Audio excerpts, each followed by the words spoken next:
how did you get into the game industry, into the gaming world? I've got a Commodore 64. Yeah, so I wrote a text adventure game in BASIC called, what did I call it? Agoraphobia, it was called. It had like 3 locations and was basically full of really naughty and rude things to do, because the idea was to make my friends laugh. How old were you? This must have been when I was about 12 or 13, I guess. And I duplicated some cassettes myself, because it was all tapes back then, cassette tapes, and photocopied some cassette inlays and took them to school and tried to sell them to my friends. And I managed to sell about 3 copies, I think, which was, I was really proud of that. That was quite good. So that's my first truly commercial game, I suppose. And during this time, by the way, I was always interested in art. I'd always been into my drawing, and I was learning to play guitar as well. So I kind of like music and drawing. I also like messing around with electronics and things. So the programming was a very natural thing for me to get into, I think, because you get a chance to kind of use all of those skills,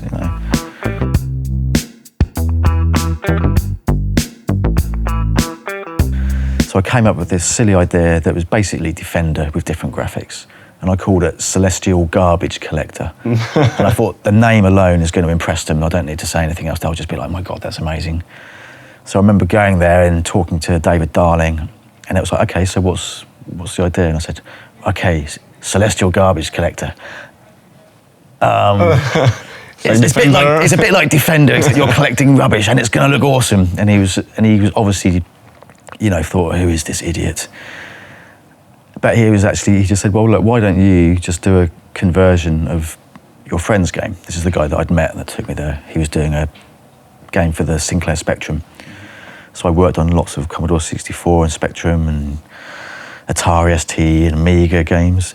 But I ended up just doing graphics because programming was quite a headache for me, Missing out a few little sagas, I actually ended up at Bullfrog, which was when I sort of felt like I'd really got into the industry properly, to be honest with you, because they'd actually made original games that were really successful.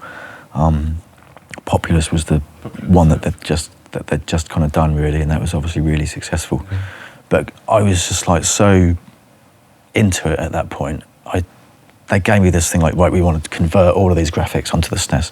I think I did the whole lot in like just a week or something, and they were like, God, what is this guy on drugs or what? And they were really happy. So I managed to sort of progress through the ranks of Bullfrog quite quickly there in terms of, people trusting me and things. And I quite quickly got made a lead artist on Dungeon Keeper. And we finished that game, which was great. And because I'd sort of been there working with Peter, he started a new company called Lionhead. And it felt like a natural progression because I was already working with him. I just carried on working with him, really. So, I was there at Lionhead at the beginning and we did black and white.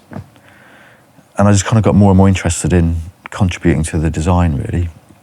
And I remember at Lionhead, zoom forward a few years, I got really frustrated with some of the programmers there because I'd come up with certain ideas and they'd be like, oh, that's ridiculous, you can't do that, that's too hard.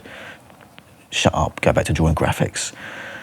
So in a fit of rage, I decided to teach myself C++, which was, that was the language that everyone was using at Bullfrog to program games.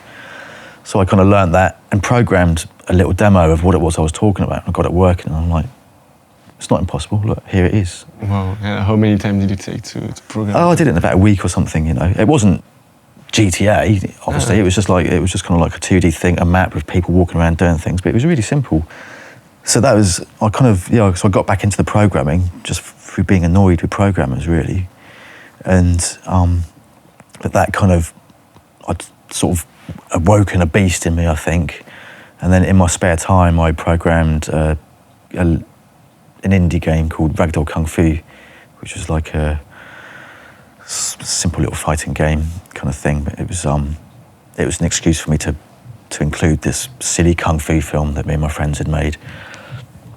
So it was a game and a film?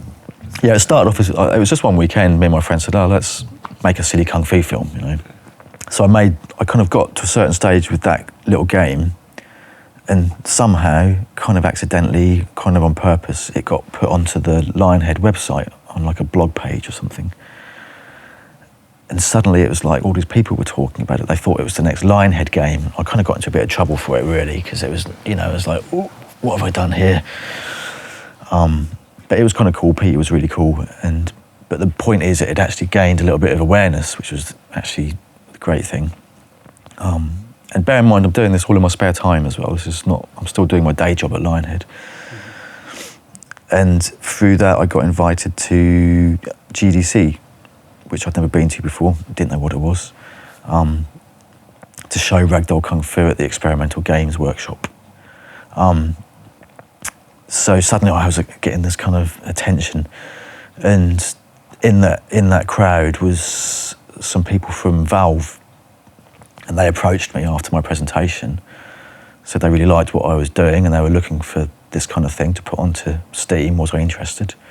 So yeah, cool. I didn't know what Steam was at the time. That actually became the first non-Steam, non-Valve game to go on Steam, really. Yeah. And now there's thousands of games on there, isn't there? It's like really, really massive. So that's my little claim to fame with Steam. And the main thing about that for me was that I'd kind of made a whole game and seen all of the aspects of it from start to finish. So obviously I sort of designed it, programmed it, did all the graphics, the dev side, but I kind of got involved in the other side of games that I'd never really been involved with. I had to sort of be a bit of a producer. Gave me the confidence to kind of leave and start Media Molecule, really. Well, here we are now. Made Little Big Planet.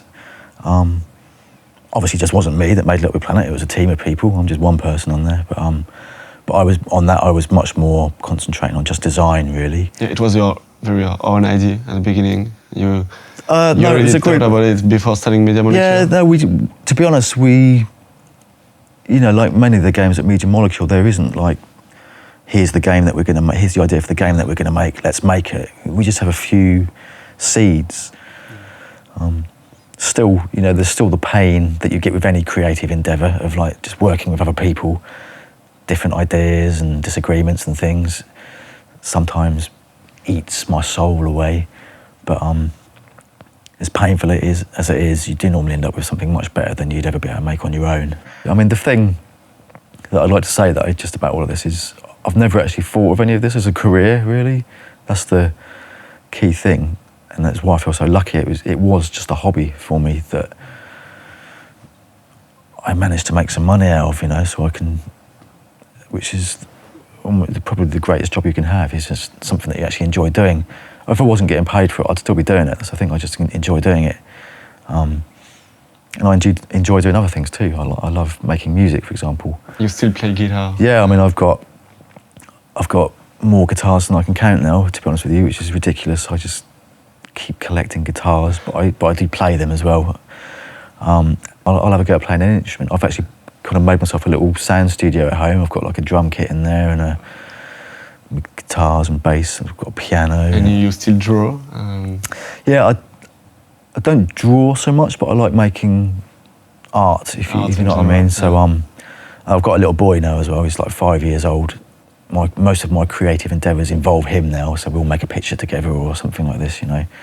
But I've got a stack of projects in the back of my mind that I'm going to finish or start one day, you know. There's a bunch of things that I've started that I haven't had time to do much work on.